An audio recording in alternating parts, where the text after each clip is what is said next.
स्वागत है आपका बी न्यूज नेशन में। मैं हूं आबिद हुसैन शेख। हिजामा इलाज की शुरुआत। सहाराबी बागमारे अस्पताल में आज हिजामा कैंप के जरिए सुन्नत तरीके से हिजामा इलाज की शुरुआत की गई। आज से रोजाना बागमारे अस्पताल में 24/7 कम दामों में आपकी खिदमत के लिए डॉक्टर्स रहेंगे तैयार। बागमारे अस्पताल आकर आप कभी भी इसका फायदा उठा सकते हैं। बागमारे अस्पताल में शुरू किया गया हिजामा ब्लड कपिंग थेरेपी, जिसमें मर्द और खवातीन का सुन्नत तरीके से किया जाएगा हिजामा। खासकर औरतों के लिए लेडी डॉक्टर हैं मौजूद। बुखारी की हदीस नंबर 5797 सबसे बेहतरीन दवा जिससे तुम इलाज करो वो हिजामा है।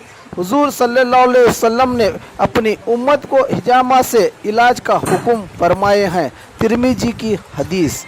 आइए इसका भरपूर फ़ायदा उठाइए। सहाराबी बागमारे अस्पताल, सना मंडप के पीछे, नौबाग रोड, बीजापुर।